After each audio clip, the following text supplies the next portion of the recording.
set up on the YouTube and the Facebook right now. Feel free to put in any questions you might have for us. We just got back from Ketocon. We're going to talk about that today. What's up, y'all? Robert Sykes, Keto Savage in the building. We're talking about little Ketocon recap. So, where should we start with the Ketocon recap? Start with the trip, the drive down there. All right, so the drive down to Ketocon was interesting. We took 3 vehicles. We took the van, our cargo van. That had all of our gear in it, all of our printing presses, apparel, bricks, all that stuff. We took my truck, which is where Mom, Crystal, Rigel, and myself rode. And then we took the Tahoe, Crystal's Tahoe. 2 hours in, the van, actually an hour and a half in, we lost a box out of the back of the truck. And we ran it over. The person behind us ran it over. The person behind us was Kevin. Yeah, so we lost that. Then it was Ellen. And then, right after that, the van broke down. The transmission went out. So we had to find a U-Haul, swap everything from the cargo van to a 20-foot U-Haul box truck, then limp the van to a mechanic shop where they told me that it would cost $9,000 to fix the transmission. So, and that was in Oklahoma. We live in Arkansas and Ketocon's in Austin. So it was quite a headache for sure, but we made it down there safe and all is well there. We no longer have the van now. Yeah, we no longer have the van. What else? We got to Ketocon on Thursday. We set up. We got the booth ready to rock. We got there early on Friday. Friday was popping. Ketocon on Friday. It was so busy on Friday. Yeah, it was way busier on Friday than Saturday and Sunday, which I thought was interesting. But yeah, Ketocon was popping. The booth did great. We were printing shirts. We were selling bricks. We were talking to people. We were shaking hands, kissing babies, all that good stuff. I wasn't kissing babies. Yeah, it was great. Just kidding. I was kissing mine. It was great. And on Saturday, we had the entrepreneur panel. So I had I spoke on that entrepreneur panel. It was a really good panel. It was Saturday only morning. For the people who got a VIP ticket, though. Yeah, and I think that was. I mean, I may be a little biased because I was on the panel this year, but I think that may have been really good panel the best entrepreneur panel yet. We went last year, and it was pretty good last year, but this year was definitely top-notch people. I think we were able to add value for the panel listeners for sure, or for the audience there. What is he doing? And then there's a lot of great speakers, both Friday and Saturday. And then Sunday, I did my presentation. I spoke at 12:45 on turning passion into a lifestyle. And they got Robert a little had choked everyone up. In the audience crying. Yeah, we tugged at a few heartstrings with my presentation. So very different topic than normal, but I think it was great. And it was really good. I enjoyed it. But yeah, Ketocon as a whole, a little bit different this year. They had a lot more biohacking style booths there than food product booths. There honestly was not that many food products. Like in the past, I would never have been able to tell you off the top of my head how many food products were there. I probably could right now. There was us, Keto Brick. There was Peterson Farms. They've been there every year. There was Carnivore Snacks. There was a cookie company, Carnivore Snacks, Carnivore Bar. There was another cookie company across the way from us.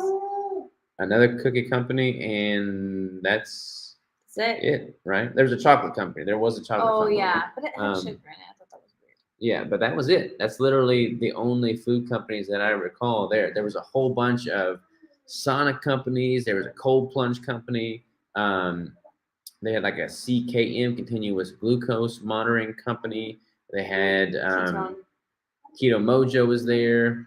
They had a lot of biohacking. They had like brain companies there. I didn't know what that was. I never watched that booth. Brain Tap, I think, was the brand name. So a lot of biohacking style companies, more so than food style companies. There was a bunch. There was Pluck, so the seasoning company, and there was a bunch of supplement companies, but there wasn't really many food companies. Yeah. Which I think is a good thing and a not good thing. I had a lot of people who were like, "Man, I'm kind of disappointed," because it's exciting to learn like different companies, different like food companies, different options that are out there, things like that. especially people who are just beginning their journey. They kind of miss out on things like that. But then there's other people who are super excited about it, and we're like, this is awesome because they're ready for the next step of their journey, which is like, more of a lifestyle, more of like biohacking and all of that kind of stuff.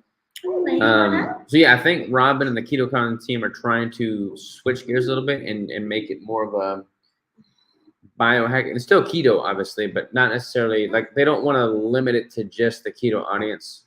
So they're going more the biohacking route. They're changing the name slightly. It's going to be Hack Your Health by Ketocon next year. So that's a little interesting. Sorry. So yeah, just a little bit different than normal or different than previous years, but always a blast going to Ketocon. I feel like our booth did great. I feel like our crew did great. I feel like everybody's booth was awesome. I feel like the people there are obviously awesome. People there are oxygen. It's the only conference that is 3 days, and I'll tell you what, that is a jam-packed 3 days. I think speakers, booth vendors, even people who are just attending are like whooped by the end of day 3. It's like so much talking, so much excitement, so much like just communicating and hugging and listening and all of the things. And you're standing on this concrete floor, like it's so worth it, but it's like, woo, by the end of it, you're ready to go home and crash. I can only imagine what the team that's actually putting it on feels like by the end of the weekend. Yeah, I was whooped. My feet were killing me. I still haven't caught up on sleep from Ketocon, so I might sleep a little bit more tonight. But I did work out 2 of the 4 days we were there, which I felt good about. No, 3 of the 4 days we were there. So that was good. All right. What else? Anything else about Ketocon? I think that was it. There was a lot of options for Robert to stray away from his competition prep, but he did not. Yeah, I stuck with the which obviously that's not even like not an option. Yeah, not an option for Robert. Michael, welcome back. What's up, man? Glad to be back, brother. Keto Greg says, yo. Keto Mary, what's up? I did a BioSense test today. BioSense is on here. Jay Shane said, what's up? What's up, Keto Road? Brian and Candy Sykes here. Hated to have to miss Ketocon this year, but with kids in school, should not do April. Yeah, I hear that they're not doing it in April next year. I think it's in June, which I think should be a lot better for certain types of people with like certain types of jobs, kids in school, all that kind of stuff. So I think they are switching it again this next year. Hey y'all, love you guys. What's up, Desire for Iron Fitness? How you doing? Just got out a podcast of you. Don't kept me informed. Dory. Oh, sorry. I obviously am blind.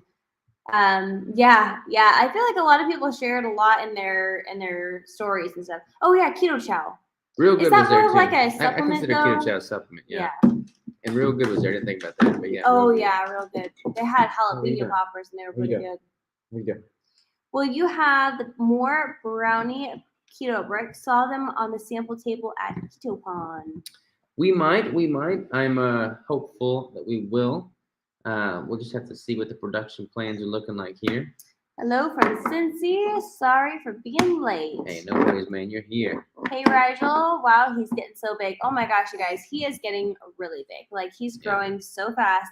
And, like, all of a sudden just, like, got smarter. Like, really, really quickly. Like, he's just taking in things a lot faster now. And it's just, like, blowing my mind every day. Yeah. I don't say that because I'm like, he's so smart. It's like, it's just like part of his whatever phase he's in right now. It's just like rapid. Mary says, I go home and half die Sunday every evening. Oh my gosh, let me redo that. I go home and half die Sunday evening. I took 2-hour nap Monday and I never nap. I imagine Mary is one of the main ones that helps put on Ketocon. So, yeah, I imagine you guys are, Man. Mary's a trooper. Okay, so Ketocon next year is May 31st through June 2nd, which June 2nd is my birthday, so they chose the right time. Those brownie keto bricks were the star of the show. They sure were. Yeah, they sold out quick. The blueberry ones are pretty popular too, though. Yes. Did we come back with many of those? I don't feel like we did. I feel like maybe we had like 70. Oh no, we had less than that because we had less than one box, I think. Oh, really? Greg was trying to snatch those up. It was a box of 60, and he's like, "I'll give you $60 for those." And I was like, "That's $1 a brick, sir. You stinker." Yes, stinker. What else we got over here? You mean start tackling these YouTube ones? Yeah. All right. Pete G. Roger looks like he's putting on some size. Started a workout routine. Yes, he's in a bulking phase right now. Going a little heavy on the fat and protein. But he's doing a lot of squats here lately. Do you think the keto conferences are going more to biohacks and leaving keto? I don't think they're leaving keto necessarily. I think they're just trying to open it up to a broader audience. It is true because, like, depending on who's speaking, like, there are people who do, carb loading and people who do high protein or high fat or whatever. Everyone's so different even in their journey that I think that they're trying to, like, broaden it to where more people want to come and then learn about all of these different ways and figure out for themselves what is best. But you are right. Most of them are changing their names. So, like, Ketocon will be Hack Your Health by Ketocon. And then Keto Summit Omaha is now Hard to Kill. So there are several of them that are changing their names, and I don't know if it's because they're cooler names or if they're Hard to Kill is a pretty cool name. Yeah. Or if they're trying to broaden it.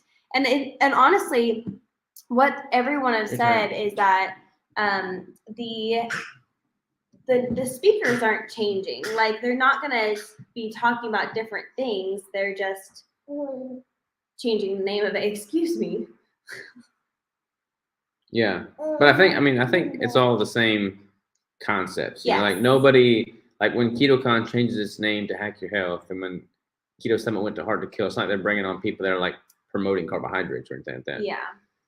All right. Michael says, "What style of working out did you employ? Full gym on site? If not, how did you stay in prep on the road?" Yeah, so we went to a Gold's Gym that was nearby, paid a day pass there twice, and then we went to another one called Factory Gym. That was a super cool gym with all prime and assault equipment, and I really enjoyed training there for sure. That's usually what we do is a day pass. Yeah. Did I hear there was a new keto brick flavor at Ketocon? Yeah, we had a specialty flavor blueberry muffin just for Ketocon. Yep. Made a super small batch. However, we may have to make it again because people love it so much. Oh my goodness. What is that? This kiddo is crazy. Your phone. You want me to read that for you? Yes, please. We love you guys. Laura Holloway and Courtney were missing getting to see you guys and hope we can do Ketocon next year, but hopefully see you all before that. Roger is getting so big.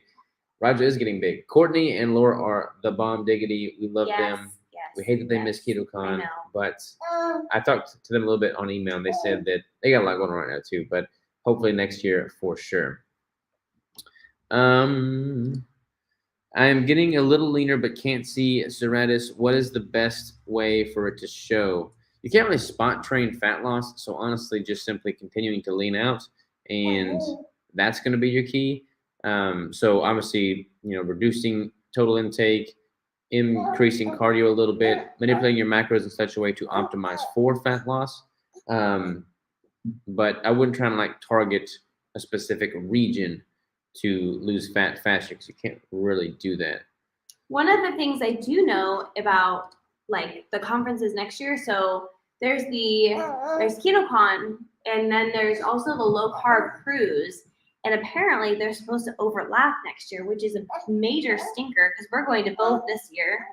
And it'd be nice to be able to go to both next year. So I don't know what they're going to do about that. Yeah, it's a big question mark. That's a big thing. I think the berries will go on the cruise, and a bunch of the speakers are they do both. So that'll be interesting. Yeah, I don't know.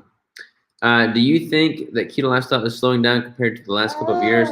So I think keto definitely was more quote unquote popular in 2017, and that it was more the trend on Google search engines, and that was like the most searched diet term in 2017, I believe, or maybe it was 18. It's not at the spike that it was then, but there are more total people aware of keto and doing keto now than there was then. So it's less buzzwordy, less hyped, but I don't think it's any less volume. I honestly think that people are starting to realize that it's a real thing. Like it's a real way to like help your health. And so like I think people who have been getting diagnosed with things in the last couple of years are actually like, well, maybe keto is an option for me now, you know, or doctors are opening up their minds to offering people to change their diet or try keto for certain things. So I think it's not as hype, like it's not what you're going to see all over the internet. But I think a lot of people are naturally incorporating it into their lifestyle, actually more. Like even my dad, he came out and visited us and started like 3 years ago, and he's stuck to it, and it really hasn't made a huge difference. It's made huge differences in his life, but it's not like he's out talking to every single person about it. He just decided to do it for his health, you know, things like that. I feel like real people, not just like influencers, are actually doing it and following through and like feeling better. Yes. Excited for low carb cruise this year. We are as well, less than 40 days away. Oh, wow, that'll be here before you know it. Yeah. Keto Road says it's no longer a fad. It's now a normal, good idea option, and making it not as buzzy. Yeah. Exactly. And there's honestly more studies being conducted about the ketogenic diet now than ever, and that is going to continue to add, you know, solid momentum towards the lifestyle. So I'm not worried about it at all. I mean, I'm Keto Savage, and I ain't planning on changing my name. Okay, I'm about 4 to 5 weeks from protein threshold, hitting macros daily, and love the worksheet. Thanks for the book, the worksheet, and all that you do. Awesome. Well, I'm glad that you're finding value with those resources. Let me know if you have any questions at all, and keep killing it. If you're doing 4 to 5 weeks from protein threshold, so right now you would be dropping fat and increasing protein. I'm curious what your current intake is, so share that with me if you don't mind. Thanks for answering. Appreciate it. You bet, man. Keep the questions coming. I don't remember if I told you that I stopped the creatine and my uric acid normalized. Oh, interesting. How much creatine were you taking? We missed one here. Nope, we didn't. Why is it a noisy one? You're a noisy one. So when are we going to get a Keto Savage Summit? So there will most certainly be a Savage Summit, Savage Symposium, Savage something. I don't know what it's going to be called. I haven't figured the name out yet. What? But it's going to be good when it does go live. I've been kind of thinking about it. You said what, and then you totally ignored me. What? I said your turn. Your turn. Whoa. I think it'll be different than all the ones that are out there. Yes. Like that, we have a lot of different ideas, and so I think it'll be really cool. I'm trying to eat deer spleen at the farm. Trying to eat deer spleen at the farm. Right now, you're at the farm right now eating deer spleen, just going raw with it. Keto Savage Summit, I like that idea. Fasted Ultra, I'll lead it. Oh, there's definitely going to be some deadlifts incorporated into my conference. Like after every speaker, everyone has to go to the bar and do 20 reps of some heavyweight. Let's see here. Some expert insist that since one has already high fat percentage, there's no need to add extra fat and just stick with high protein to spare losing muscle. Yeah, I disagree. So here's the thing. If you're following a standard American diet and you have a lot of body fat to lose and you automatically switch to a low carbohydrate diet with super high protein, your body is not yet adapted to knowing how to use fat, either stored or dietary fat. You're going to benefit, however, let me reset it. Your body is smart. It is going to make the best use of the substrate it has available to it. So if you are eating dietary fat, your body is going to become more efficient at using fat, both stored and dietary. So once you get fat adapted, via a higher fat protocol, then you can start to taper that off along with total calories so that your body can start prioritizing more stored fat as an energy source. But what happens is a lot of people, they hear that advice of, if you have fat to lose, don't eat fat. And then what oftentimes happens is they switch over to a low carb diet. They don't replace that energy with anything. They increase protein, which is not a great substrate for energy, and they feel terrible. And then oftentimes just quit doing the diet because they don't feel well. So protein's not a great substrate for energy. You have to either get that from carbs or fat. So I encourage people to start a ketogenic diet for the first time with a higher fat ratio so their body can become fat adapted more efficiently and more enjoyably. All right. We got one over here. Hello from Puerto Rico. They said I would go to that conference. Yeah, buddy. Would 228 fat and 154 protein. I eat carnivore, so it makes it a lot easier. Yeah, you still probably got some room to keep increasing that protein and dropping that fat for sure. Would absolutely support you in any way we can when you do the Savage Summit. Thank you. I'm excited about it. Yes, I think honestly we're at a really good place because we're almost in the middle of the U.S. So it would be a lot easier for people to come to us versus like high, low, like California or New York or wherever. Like those are nice because they're for those regions, but I feel like Arkansas is such a great place because it's like right in the middle of everything. 3 milligrams of creatine. Uric acid has almost 10. Now normal, finally down to 7.2. 3 milligrams of creatine? Surely you mean 3 grams of creatine. But yeah, that is super interesting. Any other factors that could be a variable there? I tried PSMF and I felt terrible. I'm 25% body fat, and while I did lose, I would have rather just fasted. That's why I love Robert's method, which is higher fat. Yeah, I am definitely not a fan of protein-sparing modified fast. I feel like I've talked about that a lot. People know me. They know I'm not a fan of PSMF. Makes sense. Have you tried meat bread, LOL? I tried Anita meat bread and was shocked how good it tasted. Just ground beef, some salt, ground chicken powder, and added prime beef protein. Wow. That does sound interesting. I've never made it, though. Anita, is it like, I guess that's like the person that made the recipe, Anita? Meat bread. Ground beef, salt, ground chicken powder, prime beef protein. Yeah. Boob is going to be in the shot if you whip it out there.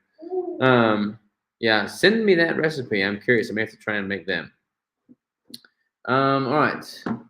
I'm from Spain. Well, hello from Spain. That's awesome.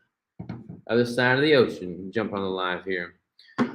I smoked chicken. I made chicken crust pizza. It is amazing. Yeah, chicken crust pizza is amazing.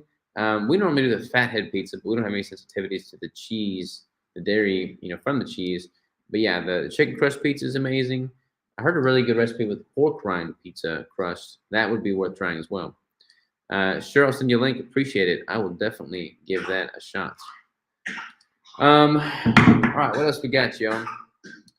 Crystal is feeding Rigel, and we have a meeting here in a little bit, so we may have to go short on this one. But I will say this. It has been absolutely amazing chatting with y'all tonight. I've missed y'all immensely. I'm excited to be back in town, back to our normal routine. But our routine is going to be crazy. Crystal and I just spent a good portion of this afternoon figuring out our schedule for the year, my competition schedule, our conference schedule.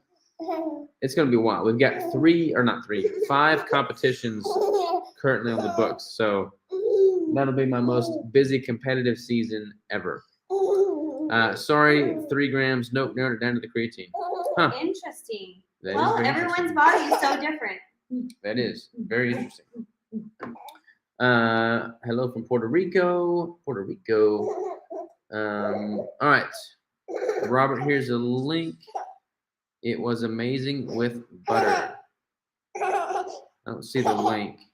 You have to just DM it to me. It's not popping up here.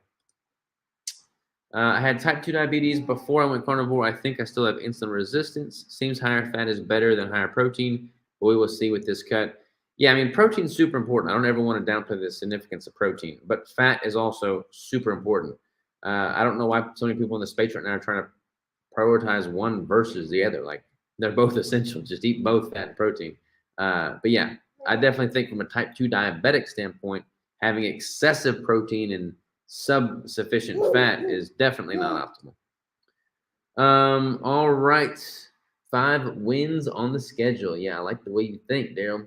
Why is the high fat, moderate protein protocol better to maximize definition?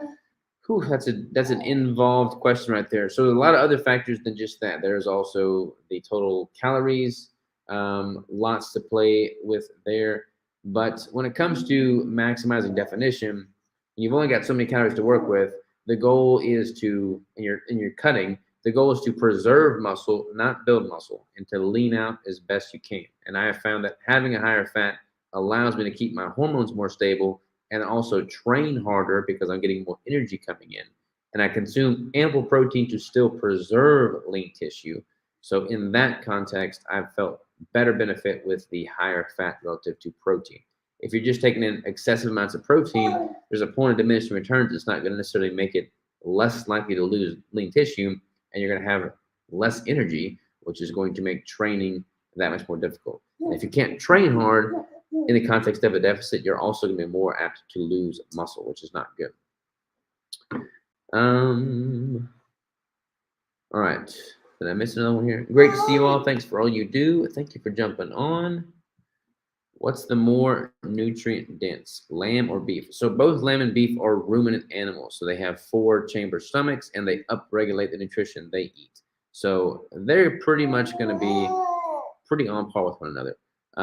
Look at what your lamb or beef are eating and then kind of make your decision based off of that. They taste quite a bit different. So ask yourself which of those two you prefer the taste of, and then pay attention to where they're sourced and what they're eating. But both are ruminant animals. So they're going to be pretty close from an nutrient upregulation standpoint. Thank y'all. See you next time. Likewise, PG, thank y'all for tuning in. I'll think of a topic for next week. That's what Robert always says, and then he's like, what should we do for the topic? Look at that bicep, though. I know. All right. Much love to y'all. Talk to you next time. Ta-ta for now. See ya.